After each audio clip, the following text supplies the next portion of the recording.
Blog Talk Radio.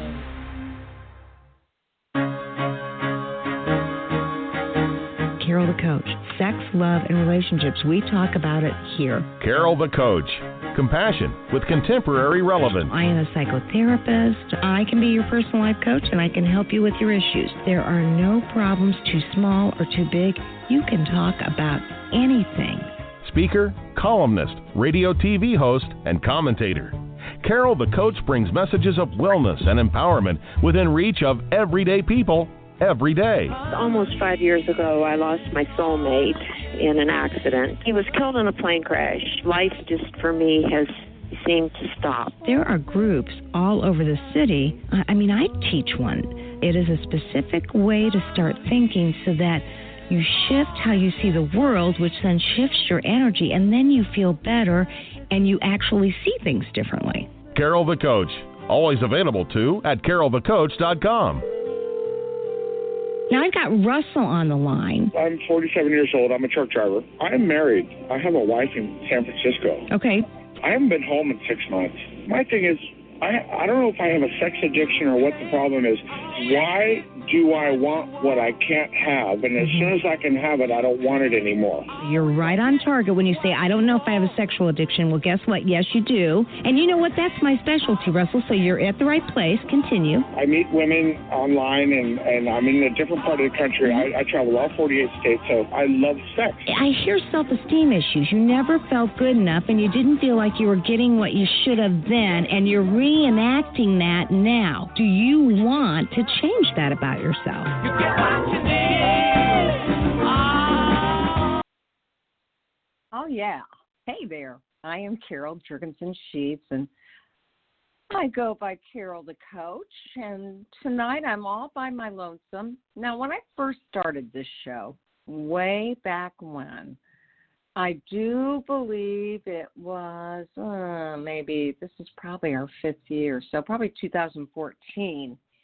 I did almost all the shows by myself. And then I got smart and I thought, you know what? I need our listening audience to be able to hear from the experts in the field, in the world. And that's when I started booking people. And I booked somebody tonight and he canceled. So I was going to do a replay. And then I thought, you know what? I have not talked extensively about my book. And that book released the first week of May. So it has been out there for over 6 weeks. And I thought to myself, I want people to know about this empathy workbook for sex addicts to help their partners heal. It is called Help.Her.Heal. I wrote it with Alan Katz. He actually helped me on one of the chapters. And, you know, I have to tell you that this book came out of a slogan that you've probably heard me say. It's the addict that carries the shame, but it's the partner that carries the pain. And I worked with addicts and I worked with partners, and my addicts were getting better exponentially, but my partners weren't. And I realized that I was not attending to them the way that I needed to, and that I needed to get specialized training because I didn't know what else to do with them. And so that's when I decided to get my training through APSATS and become a clinical certified partner specialist, a CCPS. And many of you know I got my CSAT. That's a certified sexual addictions therapist. And so I feel like, wow, I've got a really good start at helping couples to heal. Now, the truth of the matter is, what I saw was that addicts did not know how to empathize. And I don't know, maybe that's because they had been in the process of addiction for so long that they disconnected and detached from their partner. And, of course, to preserve their addiction, they got more and more self-absorbed, self-interested, and at times selfish, right? Or maybe they didn't have much empathy shown to them. Therefore, they couldn't model it as well as try to medicate it by utilizing many different addictions. Because we all know that sex addiction is typically does not manifest itself solely. It has other addictions. And, some of you have seen my YouTube. I just had somebody tell me, I saw your YouTube where you talked about what Patrick Carnes told you. And I was into the revealing mode last week. I did a YouTube on me and what Patrick Carnes told me. He therapized me in our classroom setting when I was getting certified. And then I did this partner betrayal show last week, and I had somebody interview me, even though I really wanted to interview her on disclosures. She would have none of it. She's a friend, a colleague, the operations director of AppSats, and she just said, her name's Jen Cole, by the way. She just said, nope, I'm interviewing you. You have not been interviewed for our AppSats radio show, and I'm interviewing you. And so she asked me really personal questions, and I just kind of spilled the beans about me. If you've ever wanted to know, when did I get married? How did I get married? Why did I get married? Or, what it's like not to have had children. I mean, it's just like a diary. It's probably a verbal diary. You need to look up that show, and that is on Betrayed Partner Radio. BRR, Betrayed. Oh, no, wait a minute. Here's how it goes. I can't believe that I didn't know.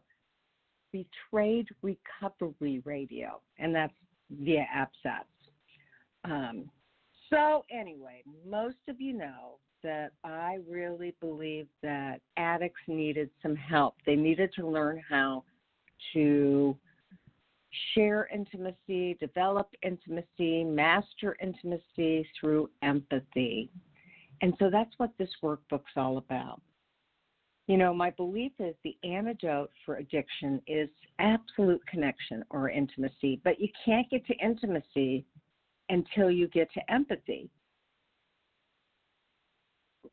And boy, addicts are at a real deficit because they've betrayed their partners to such a degree that there is no closeness, there is no trust, there is no intimacy.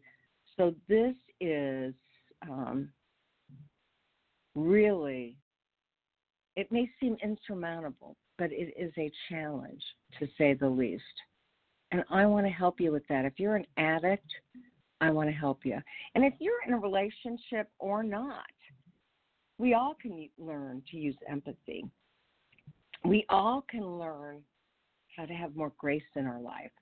We all can learn how to manifest forgiveness. So the good news is I find it incredibly helpful in all situations. Now, many of you know that empathy means putting yourself in somebody else's shoes. And basically, you have to create a specialized energy, a concerted effort to ask yourself, how does my partner feel?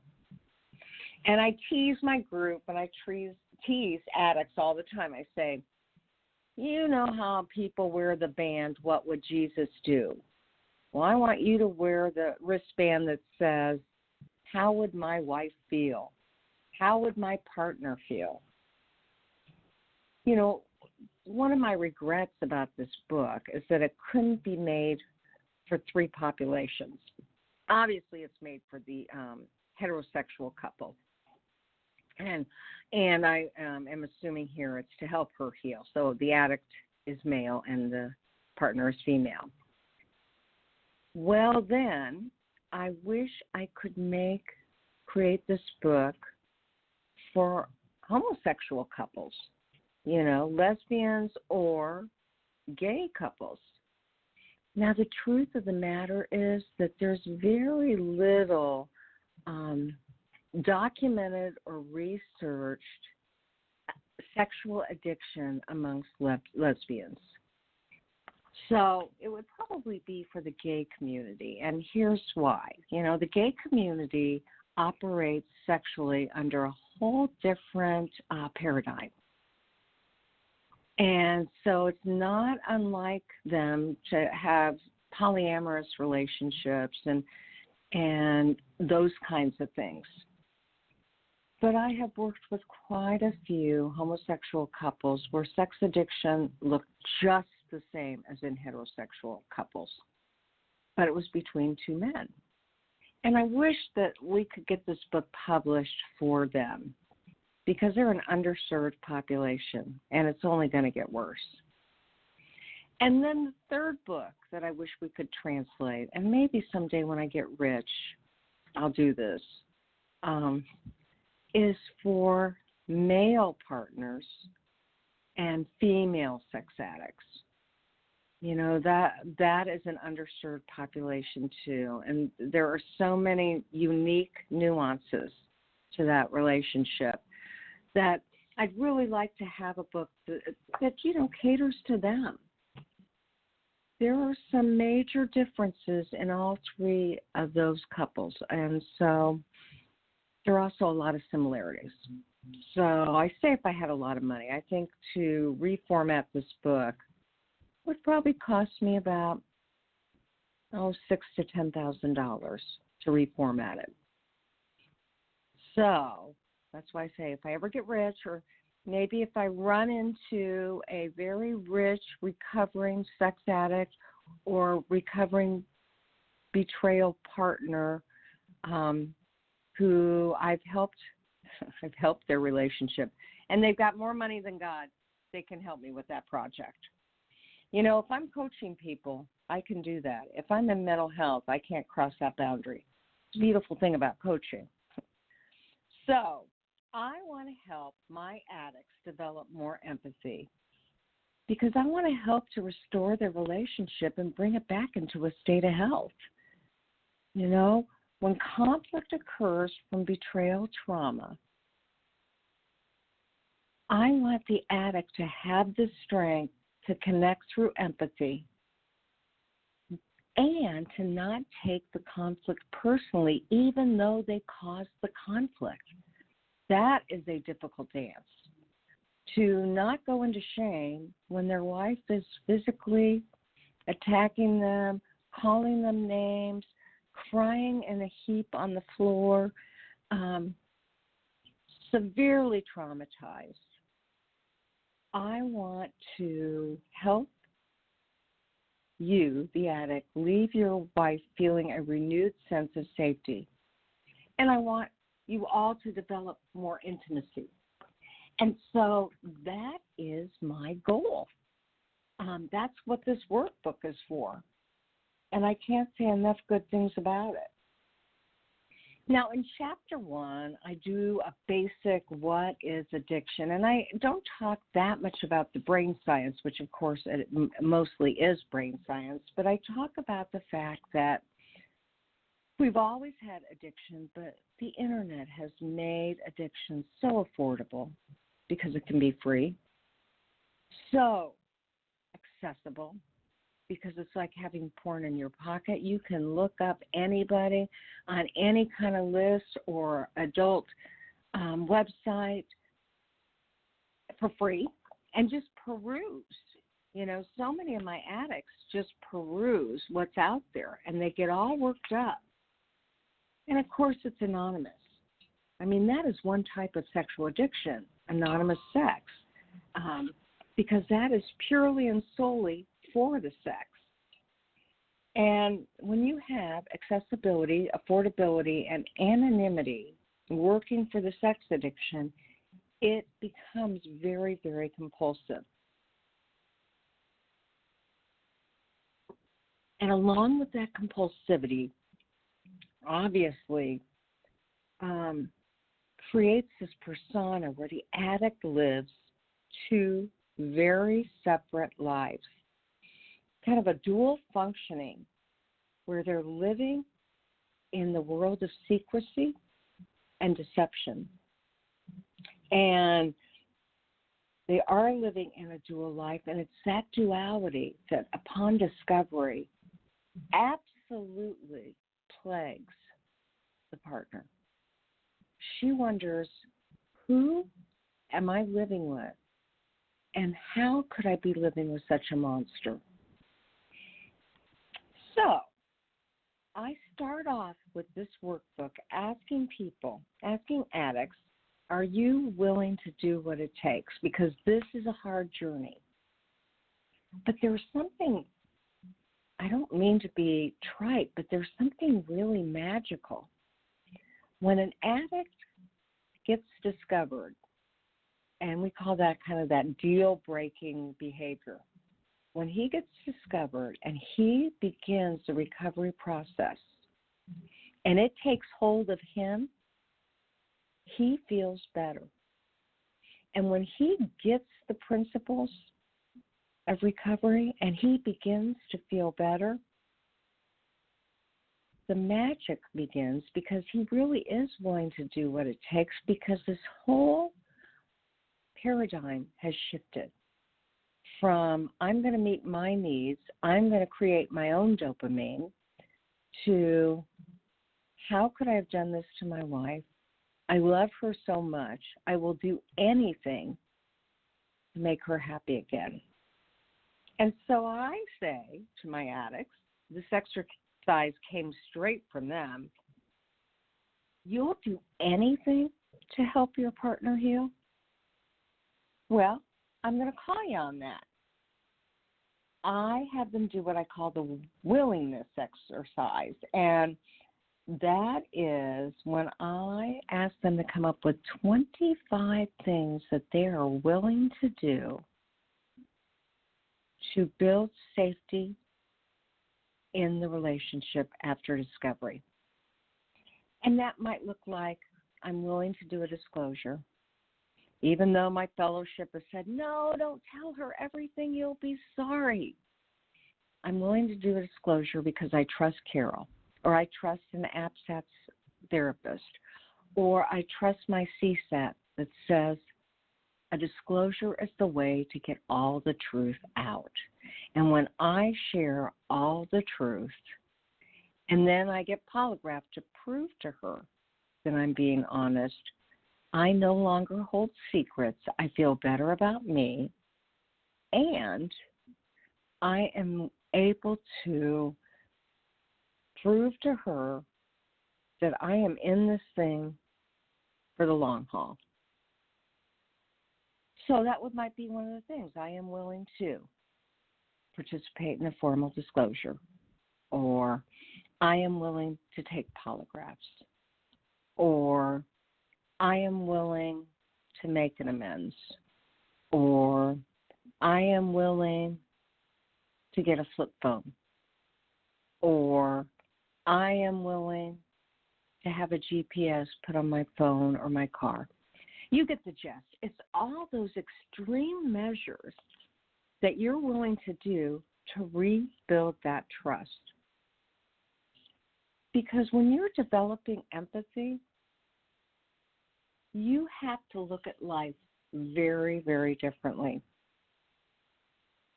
I say you have to use the 5 A's to ensure that you're using empathy with your partner. And so those 5 A's are that you have to create an awareness that is first and foremost in your prefrontal cortex. And that is any situation that she presents, you have to be able to say to yourself, am I aware that I might be able to use empathy here? How could I use empathy here? Is empathy appropriate here? And then you have to accept that this is going to be your new mode of operandi. You have to be willing to risk the vulnerability to practice empathy for your partner in all situations.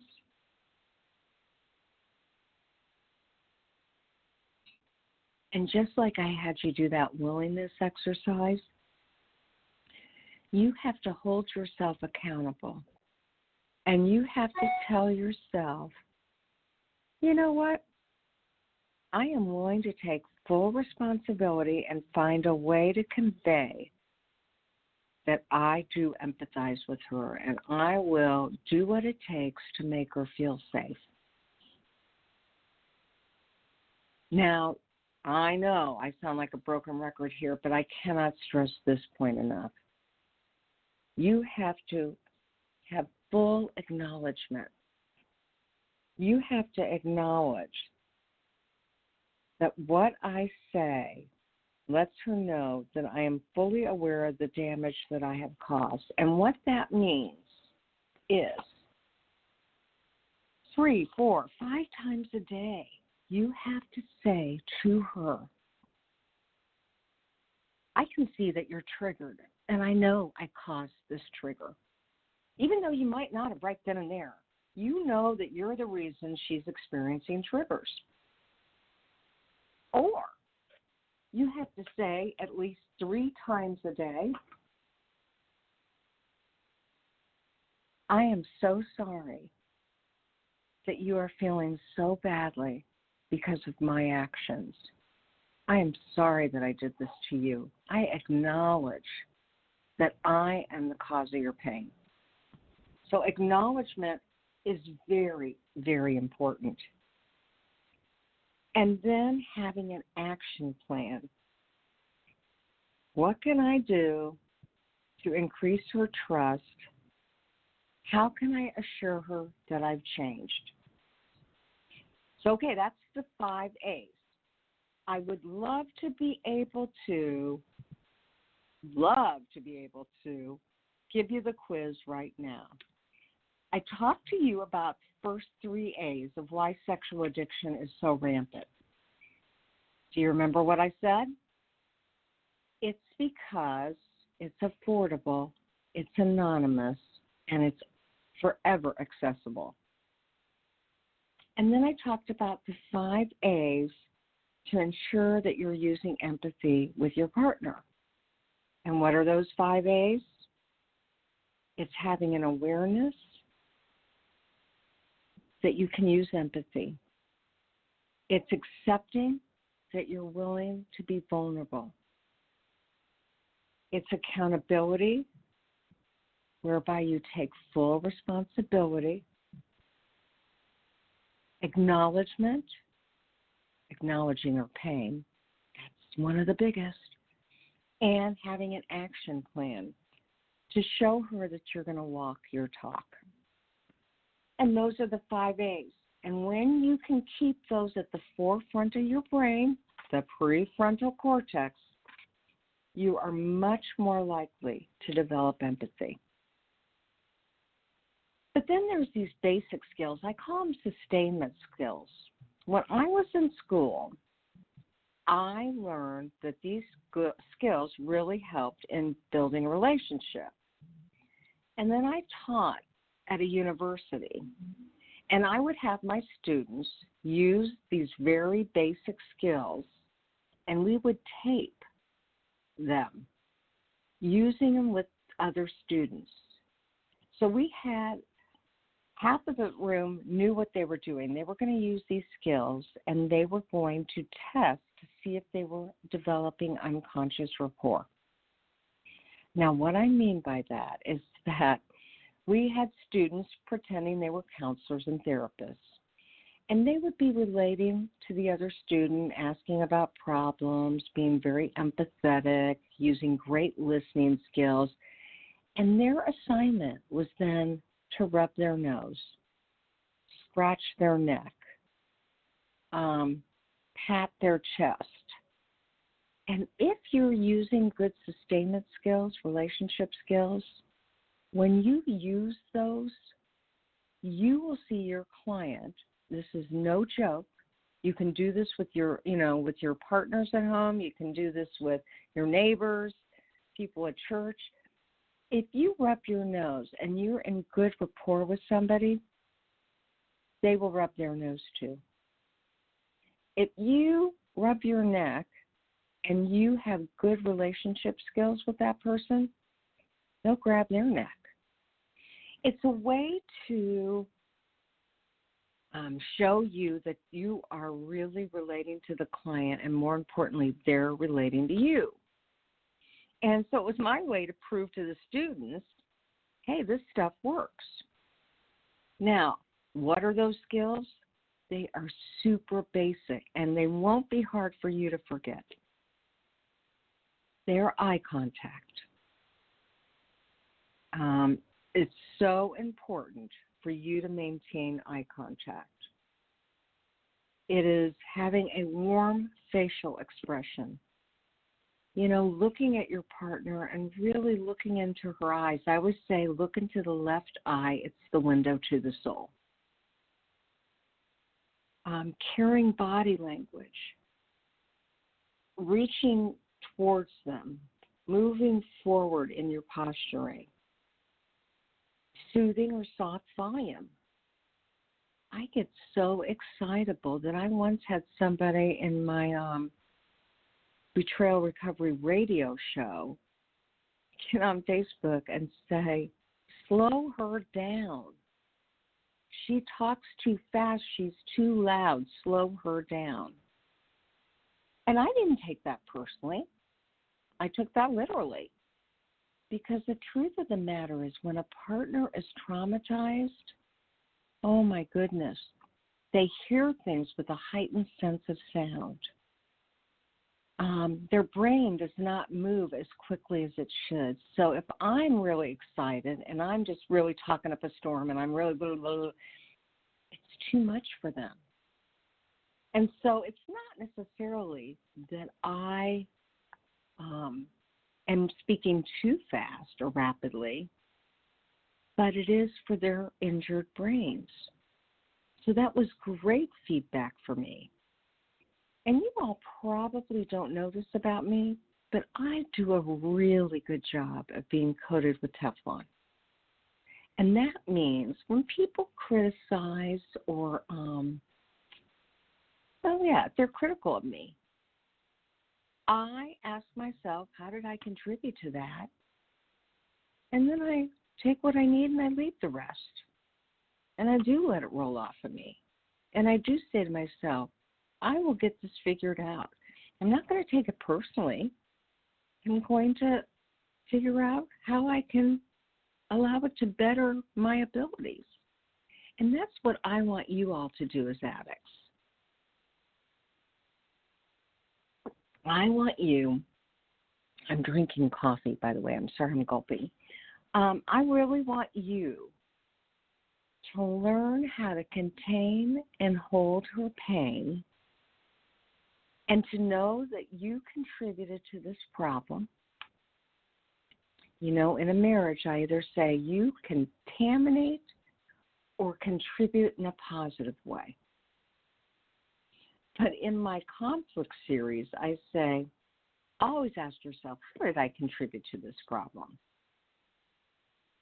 And then tell yourself that you're going to accept that you have contributed and yet hold the rest of it there for her so that you can be with her in her pain. And it doesn't devastate you to the point where you walk away, you look down, you take a break. You know, no, you just hang in there with her. And I'm telling you, it is hard work, but I promise when you have good eye contact, a warm facial expression, caring body language, soothing or soft volume, and last but not least, if you ask permission to touch her, I'd say more times than not she'll say no. But when she says yes, if you can do that in a soft and gentle way, partners want to be loved. Partners want to be touched. Partners want to be held. but they're afraid. So if they push you away, if they say no, if they get loud, it's only to protect themselves. So don't let that get to your self-esteem.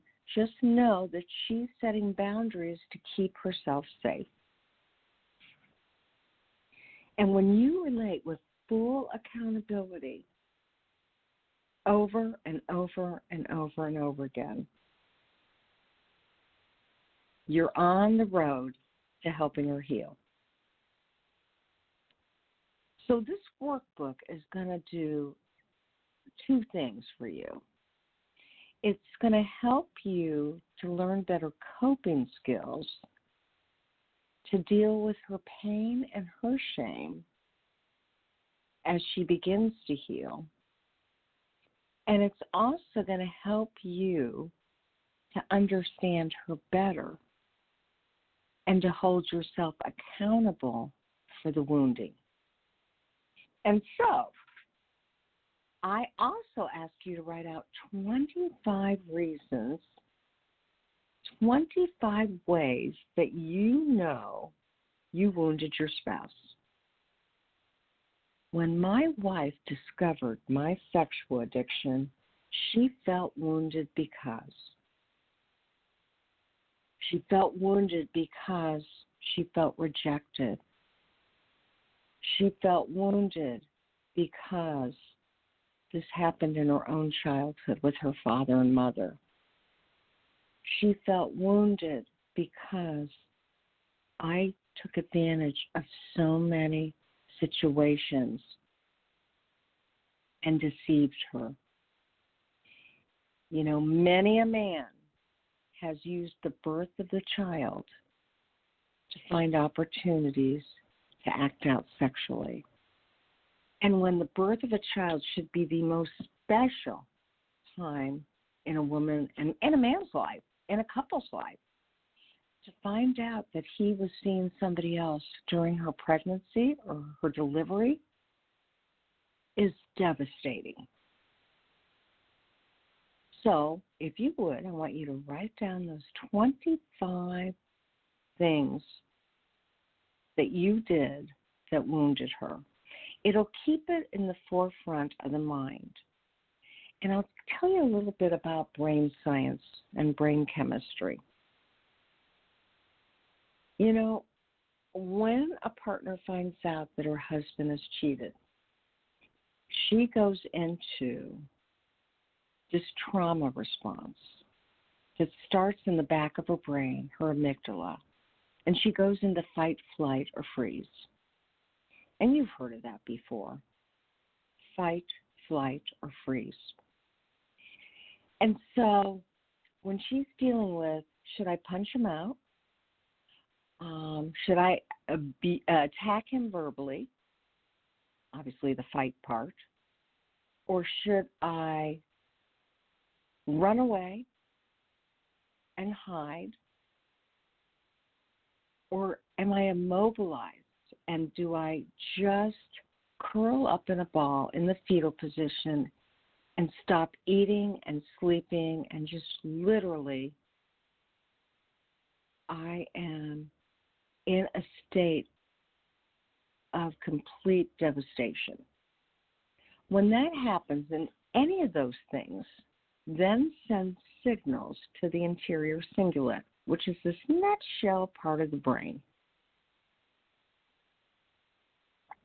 And that is where the emotions are regulated. And it's interesting because all the emotions go to that center, but this center is especially active for rejection. And since partner betrayal is the worst rejection imaginable, the anterior cingulate just lights up like crazy. It goes into overload, and then it sends signals to the prefrontal cortex, which is your executive functioning. It's where the brain has to make decisions. And so it's hard enough to know how to deal with the worst betrayal of your life, partner betrayal.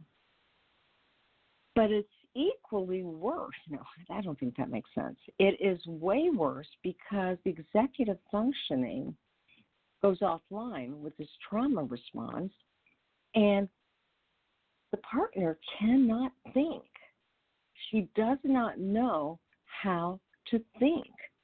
And so she feels like she's going crazy. And all sorts of things decompensate momentarily and temporarily. She may not be able to speak. She may not find the right words. She may experience something called alexithymia, which is the inability to come up with words. And so she feels like she's going crazy. And then, because this is such a trauma response, most of her parasympathetic and sympathetic nervous system takes a hit. And a lot of times the appetite is suppressed. Women may want to sleep 24/7, or they may not be able to sleep. So there are a lot of fundamental processes in the body that shut down. And that's why it's so important to understand about the trauma response. So, the most important thing that you need to know is how to come up with empathy statements. Statements that let her know that you see her pain and that you've caused her pain. But that can't happen if you're not in good recovery. So simultaneously, you have to be in good recovery.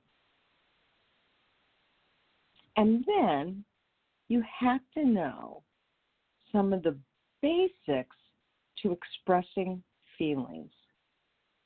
And I always say there are 5 primary feelings, and they're anger, sadness, loneliness, fear, and happiness. And you need to be able to know your own feelings so that you can read hers. And so, sometimes if you've been listening to my show enough, you know that the kid version of that is mad, sad, glad. The first 3 rhyme. Lonely and afraid. And you have to practice daily tools that help you to process your feelings. And that's why I always ask that you journal, talk to your sponsor or mentor, externalize your feelings, share them with your wife.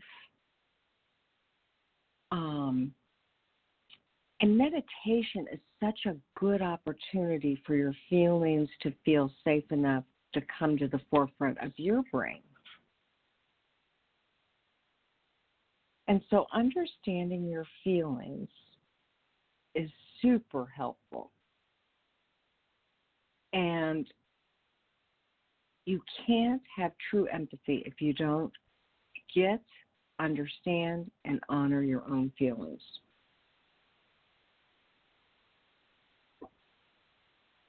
And so, we know that when we're dealing with addicts, we either experience addicts who have had their own trauma history growing up. So perhaps your ability to feel safe has been compromised as an addict. Or they participated in such compulsive addictive behaviors for so long, sometimes perhaps even combined with drug or alcohol ingestion or workaholism or gambling, that it's real hard for you to have a read on yourself. And so true recovery means that you work 12 steps, you work on that 4th step, which is really understanding your anger, your resentment, your sadness, and all your losses. And then be able to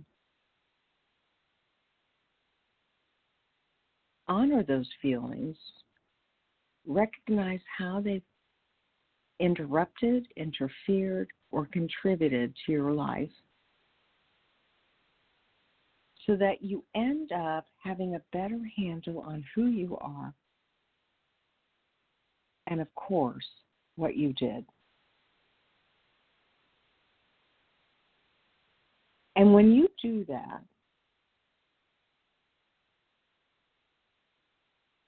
you are much more able to help her to move forward. So in the book, I give you examples of screw-ups, things that addicts do when they're in good recovery and they mess up, whether it's they come home late, the GPS doesn't say they are where they were, they lie about something simple, like taking money out of the bank to pay for an overdraft charge. And, you know, if you're working on honesty and she finds out you've lied about taking out the trash, she says to herself, there's no way he's being honest. What else is he lying about? And she goes from 0 to 100 in nanoseconds. So, I don't want you to get discouraged. I want you to stay the course. I want you to really get to know yourself, do your 12-step work. And if you're not in that kind of a program, maybe you're in Every Man's Battle, or maybe you're in Recovery Nation, there's work in both of those programs. So do that work, find that guide, find the mentor, find the sponsor, and use him. I want you to be patient as she pushes you away, because there is that scenario of I hate you, don't leave me. You know, get out of here. I want a therapeutic separation. And then the next thing we know, she's saying, you haven't called me for 2 days. What's up? You know, in some ways, she doesn't even know that she's testing the waters to see how you're going to do. And she's just figuring out how she can feel safe. You know, I say in the book that there's this thing called foreboding joy. And when she feels a glimmer, a nanosecond, if you will, of happiness or joy or enthusiasm, she's going to be crestfallen because she's not going to believe it. She's not going to think she deserves that happiness because it was taken away from her. So you're really in a catch-22 situation for a while. Now, I'm a real believer in recognizing your own negative self-talk. And if you've seen my YouTubes, you know that I really believe in affirmations. But the affirmations that I believe in are very realistic. And they go like this. Even though I have caused my wife great trauma, I am working on being the man I never knew I could be. Or, even though I looked at some provocative images last night, I checked it in with my sponsor. I shut the computer down, and I reported that to my wife. See, the truth of the matter is your wife gets to decide how much she knows. She does. She gets to decide what she wants to know. And some women say, you know what, I don't want to know about your slips. I do want to know what's in your inner circle. I do want to know your deal-breaking behaviors. But I don't want to be triggered with every indiscretion that you've had that has to do with looking at images or having negative thoughts or having fantasies. Okay, if you have that kind of a wife, It's important for you to know what her boundaries are and to honor that, and not to traumatize her by telling her everything.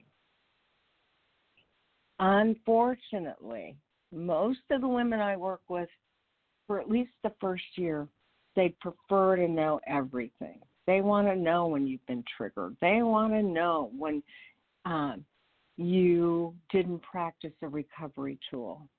They want to know if you've been contacted by an old affair partner. They want to know when you have found an old email address you were using. When an unconscious memory becomes conscious.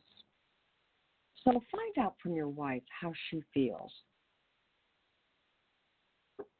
And then customize what she needs based on her needs.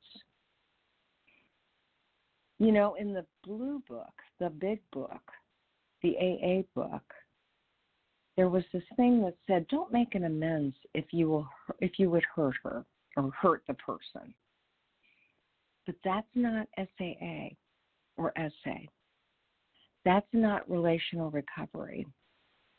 In relational recovery, you find out what your wife wants. And if she wants an amends, if she wants to know everything, she has that right to know the truth. And as much as you may not want to do it, you know, you say, she knows I went to 32 prostitutes. Why should I tell her about the 10 other ones? Because it's the truth, and that's what your sex addiction is all about. The antidote for sex addiction is transparency, honesty, and authenticity. And so that doesn't mean tell her half and protect her from the rest. It means if she asks, be honest. If you have a contract with her that you will share things with her, do it. Face your fears head on and do it. Now, in this book, I go into some formulas that I think are very, very healthy. One that I created called AVR. It stands for acknowledging her issues, validating her feelings, using the 5 that we just talked about, and reassuring her of where you're at. In other words, reassuring her that you have good recovery, that you are working on relational skills. And when you do that over and over and over again, it can help her to heal. And I know there may be a certain party that says, oh, she's not going to buy it. She's going to think it's my rhetoric. She's going to think it's my bullshit. She's going to think it's another lie. But you just keep doing the next right thing because AVR is the next right thing. So before I end, I want to give you a couple of examples of AVR. I had a woman who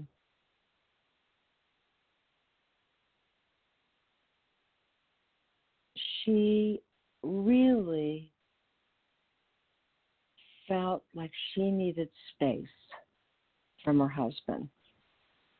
And she wasn't sure if she wanted a separation. She wasn't sure if she wanted to leave, but she had kids, so she didn't think she should. But she needed space. And she even told her husband, I'm not sure I love you anymore. I don't know. I need space to think about that. So this is how he used AVR. He acknowledged her pain. He said, I can understand why you're confused because I have hurt you so badly. And you need some space to figure out what is in your best interest. And I would suspect that you feel very sad that our marriage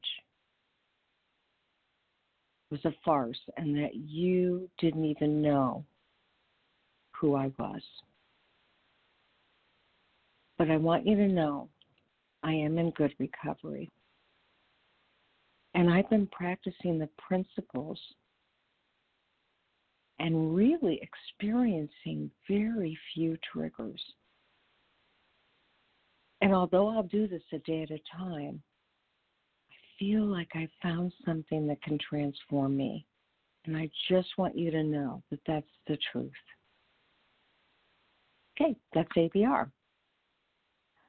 I had another woman who had not told anybody about her husband's affairs. He had seen several hundred prostitutes.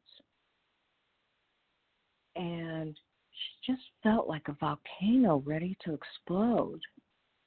And she shared with him, she said, you know what makes me the maddest is when people have the nerve to come up to me and tell me that you are a wonderful man and I am so lucky to have you as a husband.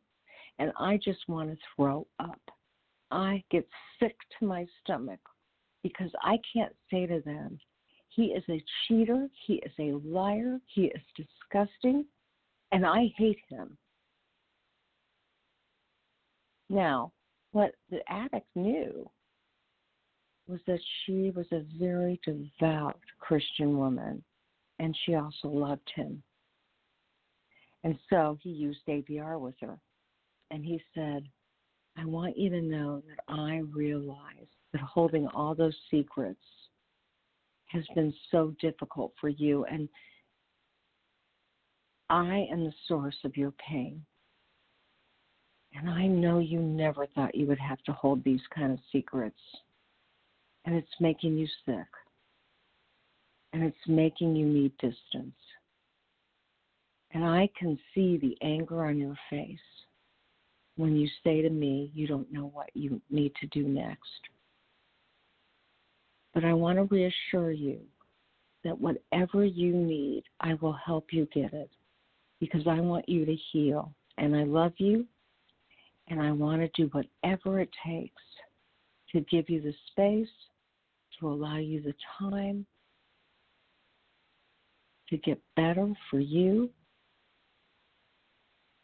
while I continue to work on my own healing. That was the reassurance part. So maybe we can do another show on some more empathy. I think I'd like that. I'm going to be having an online course that will be ready and probably by the end of June, where you can take the course if you need a little extra help with the book. I'm all about creating visuals for you. And it's been such a blessing to do this book because I got to tell you, this is the hardest work in the world that I have ever done, and I've worked with abuse, and I've worked in schools, and I've worked with medically sick kids, and I've done it all. In the prisons, nothing is harder than this work, but nothing is more gratifying than seeing the healing that can come out of this terrible, terrible betrayal. So, if you haven't seen my book, I'm talking loud again, aren't I? You can go to Amazon or you can go to Sano Press. That's the publisher, SANOPRESS, and buy it. Again, I wrote it along with Alan J. Katz. We're both CSAP. We both want to help addicts, and I really want to help the partners. Coupleships are my thing. That's my special niche. So thanks for letting me teach you a little bit about my book, and I hope you found it helpful. I hope you'll listen to the show again. I'm all about repetition. I know you can do it. And I hope you'll get a copy of Help.Her.Heal, an empathy workbook for sex addicts to help their partners heal. Because I always say, there will only be one of you at all times, and I fearlessly want you to have the courage to be yourself and to take your life to the next level.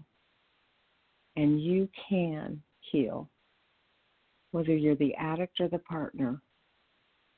You were meant to be whole and happy. So I'll see you next week for more Sex Help with Carol the Coach. Make it a good one.